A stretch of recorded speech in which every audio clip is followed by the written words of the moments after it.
And Simon Buckmaster, a good front row in these deteriorating conditions with the rain now pouring down. Harry so rightly said, rode in the Portuguese Grand Prix at Jarama in Spain last weekend. Conditions could be more different. It was hot, over 100 degrees. Now it's pouring with rain, the rain's on night, and the lights go to green. The race has started 15 laps in this 1.608 mile Silverstone Club circuit, and it's number 10, Phil Mellor, with a good start there. Also number 16, Keith Hewen on the Yamaha, and in fact it's Hewen leading, Mellor alongside him, and Roger Marshall in third place. Also well-placed Roger Hurst, but conditions, Barry, couldn't be worse. They're appalling, but what a sneaky start by Hewen. He slipped through there beautifully to take up the running at the inside there at Copse. Conditions absolutely dreadful as they go around that gradual left-hander from Maggots up towards the very, very tight right-hander at Beckett's. Mellor and Marshall slipped through on the inside, and now Hewen. Mellor's down into fourth. Hewen leads as they come away along the long straight towards us. And that's Keith Hewen in the lead from Wellingborough, close by to the Silverstone circuit, but now Roger Marshall coming alongside him, and Marshall taking the lead. Marshall telling me he was approaching 170 miles an hour down this straight in the dry conditions. Brakes hard now for Woodcote. Number 11 Marshall, number 16 Keith Hewen, number 10 Phil Mellor. Marshall through Woodcote leads, Hewen second, 19 who is Roger Hurst in third place. Marshall still leads up the main straight. Hewen number 16 in second place, Roger Hurst number 19 third, and Phil Mellor in fourth place. And Jamie Wyndham, I think, also in the pack there. But Marshall leads rather gingerly through Copse Corner, a great plume of spray from the back wheels of these machines. They accelerate up to the very fast left-hander at Maggots Curve, flat out about 140 miles an hour. They sit up now, brake hard, go down into second gear for Beckett. Marshall leads, Hewen second, Hurst third. Down the main straight, approaching the bridge. There could be no question about tyre choice now, Nick. The conditions firmly settled, torrential rain streaming down, puddles of water all over the circuit. You can see lack of visibility. The riders must have a horrendous job even seeing where they're going as they come down towards us now at the new tight version of Woodcote. Roger Marshall very, very carefully through, easing away ever so slightly from Roger Hurst. Hewen on the inside, Mellor still there tucked in. And there you can see Hurst having a look at the back end of Hewen, but Marshall inching away, pulling that big Suzuki away. Hurst through on the inside. Hewen still in third, and Mellor. Well, really, as Barry said, conditions couldn't be worse. The rain absolutely pouring down. Now there's actually puddles on the circuit. This is the battle for second place between number 16 Keith Hewen, Roger Hurst, who won the televised Superstock race at Cadwell Park, and number 4 Ray Swan. Ray Swan on the 500cc Honda. A good battle now for second place, very gingerly through Beckett's corner onto the main straight. Keith Hewen, former British champion, former Grand Prix runner, riding for the Loctite Yamaha team. Team manager Steve Parish, his wife Ruth, produced a baby this morning for him, so great celebrations in the camp. But Hewen second, Swan now into third place, and Roger Hurst fourth. Almost line abreast through Woodcote Corner on their fourth lap as they come through. Hurst now up into second place. Hewen though snatching it back on the inside. What a battle for second, it's appalling condition. There's Roger Marshall with that distinctive star on his black helmet on the 1100cc Suzuki. Hardly the ideal machine for these sort of conditions. A top speed of 170, 175 miles an hour. But Roger Marshall, as always, riding so smoothly and so safely in the rain. This is still the battle for second place. There's now Ray Swan up into second place on the 500cc Honda. Two-stroke Honda, three-cylinder, British Formula 2 champion. Safely through Beckett's, down the straight. Keith Hewen tucked in behind him on the Yamaha. Roger Hurst now from Aylesbury, just dropping off the pace a little bit. You can hardly pick the riders up through the spray, but this is the battle for second place. They're on their fourth lap. Roger Marshall appears through the mist, approaching 160 miles an hour. Brakes, sits up, brakes hard, down into second gear. Very gingerly splashes his way through the puddles at Woodcote Corner. He's through the start and finish area now to start his fifth lap. Roger Marshall, Ray Swan in second place on the two-stroke Honda.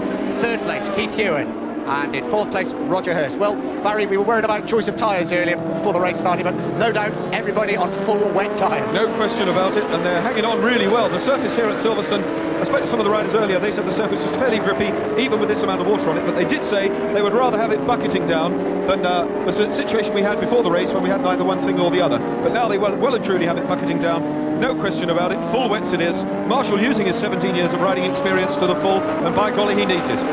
So this is a good battle between Roger Hurst and Gary Knoll, the former European 250cc champion, who starred in a television meeting here at Silverstone on a 250cc machine when a great battle with Donny McLeod. Really, this is the battle for fourth and fifth. You can hardly pick them out as they come through the spray. That's Roger Hurst. Number 7 is Gary Knoll, the engine fitter for British Airways, and Gary Knoll sneaks his way through. So a great performance here by Gary Knoll. Number 7, Gary Knoll, former European 250 champion. Number 19, Roger Hurst. Through the spray, up they come to Copse Corner. That's Keith Hewitt. Gary Knoll, of course, Nick, wearing a number that all of us who've been watching motorcycle racing for many years will recognise as that having been worn by Barry Sheen. I wonder if that does anything to his performance today. Here's Roger Marshall there, safely splashing his way through Beckett's Corner. An 1100cc Suzuki. Gently eases on the power as he splashes through the puddles down the main straight. 165 miles an hour through the spray. Really not the splendid way to spend a Saturday afternoon. Look at the mist and spray as he comes under the bridge, sits up. The first thing you see of Roger Marshall is that distinctive white star on his black helmet. He's through Woodcote, starting his 6th lap. Roger Marshall. In 2nd place, Ray Swan, and Ray Swan, known as an expert in the rain, number 4 on the 500cc two-stroke Honda, and he's certainly catching Roger Marshall at the moment. Ray Swan, Barry, known as a rain expert, and he's definitely catching Marshall. Absolutely, and a privateer, of course, Nick, has been on the Grand Prix season, as you said, all this year. Told me he reckons his Grand Prix season costs him about £45,000 just to race his bike in Grand Prix, assisted, of course, with a sponsor. None of these blokes could go road racing without a sponsor. Very, very important to keep the world of motorcycle racing alive.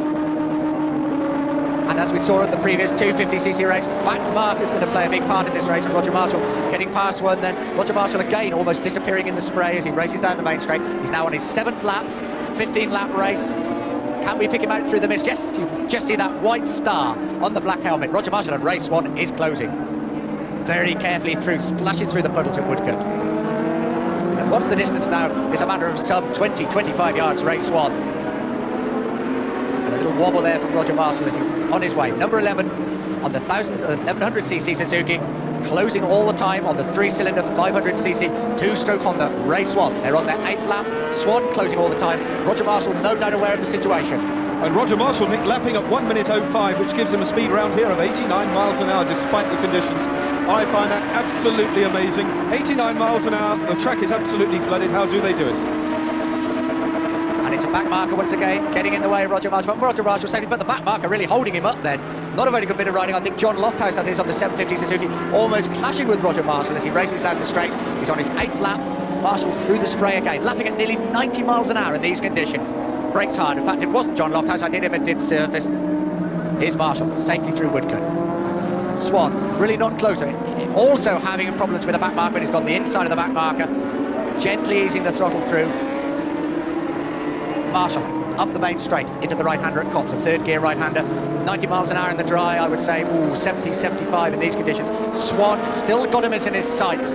But I would think, if anything now, the gap barrier's just increased a little bit, and Roger Marshall probably got the hurry-up sign from the pits, and just trying to bit of space between him and Ray Swan. There is definitely a cushion there, but Swan has come up well, hasn't he? Through 5th, 4th, 3rd, and now into 2nd place. And he's got Marshall firmly in his sights, and of course in these conditions he needs to stay pretty close to see anything at all. Marshall battling his way now through there. I'm going to put the watch on Swan next time he comes round just to see what he's lapping at.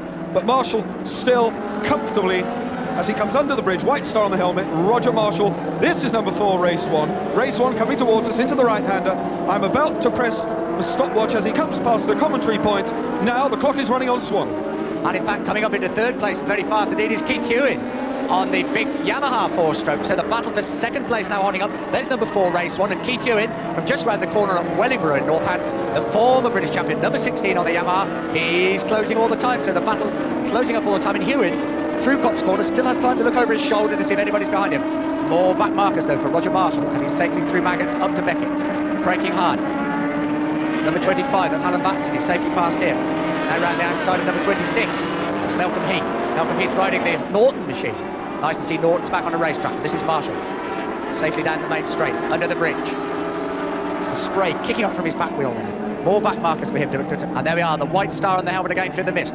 Marshall leads into Woodcote. They're on their 10th lap. The reflection of his machine clearly showing the puddles they go through. But the battle for 2nd place really hotting up now. Keith Hewitt and Ray Swan almost together as they come through. That's Swan number 4, and that's Keith Hewitt. Keith Hewitt closing up all the time. Back marker again getting in the way of these two. That's Ian Wilson. Swan taking advantage of the back marker then. Again, Barry, as we said in that previous race, the back marker is playing a very important part. Even more critical, I think, when the conditions are like this, because you're never quite sure which side of them to go. They obviously move over and let you through, but then you never quite know, so you don't know whether to go for the inside or the outside. Hewitt now closing on Swan. Hewitt very, very close indeed. This is a battle for second and third. Race 1, number 4 in second place. Keith Hewitt in third, number 16 on the plate. You can hardly see the numbers from here, but there they are. You can see the gap between them, something like 20 machines lengths as they streak away now under the bridge, down towards our commentary point at Woodcote. Number 11, Roger Marshall, there you can see him clearly. There's 4, race 1. There's 16, Keith Hewitt. Race 1, known as a rain expert, rode in the Portuguese Grand Prix last week, rushed back. He couldn't have really thought of conditions as bad as this, but he does like riding in the rain. Number 11, Roger Marshall, and this is the battle for second for race 1. 16, Keith Hewitt now having problems of getting past the back markers. Through the right-hander at Cops. Keith Hewitt now safely through, but certainly getting held up then. 11, Roger Marshall. 36-year-old, 7 times British champion. He won the last round of this year's British Championship at Mallory Park in very similar conditions. And he's seemingly on his way to victory in this second round of the championship. Roger Marshall, the back wheel of the Suzuki just twitching a little bit through the spray. 165 miles an hour down the straight, under the bridge.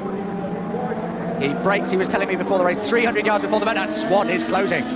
No doubt about it now. Race 1 on the 2-stroke Honda 500cc is definitely closing. He's got Roger Marshall firmly on his sights. They're now starting their 13th lap. These are the 2 leaders, Roger Marshall and race 1. I think the little battle between Swan and Hewitt gave Swan the hurry up, and he's certainly piled the coals on now. He's reeling Marshall in. You can see now right in the slipstream as they go away over the rise. Away to Maggott's Curve, round the gradual left-hander, down towards Beckett. Swan is winding Marshall in. Roger Marshall could be riding very carefully, saving it all for the last few laps, but nevertheless Swan is there. There's Marshall, there's Swan on his 500 Honda. Privateer, 13th last week in the Portuguese Grand Prix of Marama. A good ride for him there. He obviously came to Silverstone very well inspired. So Marshall seemingly down the main straight, just a little bit more power as they race down there under the bridge approaching Woodcote. They're going to be starting their 14th lap. There'll be 2 to go. This is the gap, and certainly under braking at Woodcote. Swan closes right up, and he certainly has closed right up this time. 2 laps to go. Swan getting on the inside of Roger Marshall. He might even have a little nip at him as they go up the main straight. Marshall, a very quick glance to his right, and no doubt about who's there. It's race 1, again trying to get at the inside as they go to Cott's corner, and Swan's got him. Swan's in the lead. Marshall has to back off, and race 1 in the lead. Roger Marshall just having to back off at the last minute on that big Suzuki. They begin to Maggott's and then braking hard for Beckett. Surely Roger Marshall will have a go back at him. I think the 500 Honda of race 1's is proving more easy to handle in these conditions. That big 1100 Suzuki must be one terrific handful. Marshall slipping through again on the inside. So Marshall gets the lead back. Swan relegated again to second. I don't think this is the end of this duel. They're at it neck and neck, tooth and nail as they go away now towards the bridge. Conditions absolutely dreadful. Marshall stretching that lead again. You can see now 20 machine lengths. Race 1 hasn't given up. We're looking for the action as they come down towards Woodcote. So they're about to start their last lap, and it's Marshall leading, but this is where Swan's so good through Woodcote. He's again close right up on the tail of Roger Marshall. They come through, spray kicking off the back wheel of both of their machines. They accelerate away as hard as they dare in these conditions. Marshall, head tucked under the fairing of that big Suzuki, and again a back marker unwittingly could get in their way. 11 Marshall, 4 Swan, the right-hander at Cox. Both safely through, but Swan again trying to take the inside line through the flat-out 140 mile an hour Maggott's Curve, the left-hander, before braking for Beckett. Oh, and the back markers again have held Swan up, but Swan's through. But Marshall now through Beckett on his way down the main straight. It's all going to take place at Woodcote, the final right-hand bend into the start and finish straight. Certainly race 1 seems braver on the brakes at that particular position, but Roger Marshall now trying to open as large a gap as he dare down the main straight. Who's going to brake last? Who's going to be into Woodcote in the lead? I think it's going to be Roger Marshall. I think the gap's just a little bit too lead for race 1, but Swan still having a go as they come through. Swan trying to ride around the outside of Roger Marshall, not succeeding. It's a win for Roger Marshall. Race 1 in second place. Keith Hewitt now over the line third. Terry Reimer in 4th place. Gary Knoll coming safely through now. Tremendous battle for 5th place, but Gary Knoll in 5th place. But there's Roger Marshall shaking hands with race 1 as they race their way through the spray. A magnificent race, but no doubt about the winner. It's Roger Marshall. He now scored 30 British Championship points. So Roger Marshall wins a magnificent race with race 1, and Roger Marshall doubles his score in the British Championship and keeps his lead. Yes.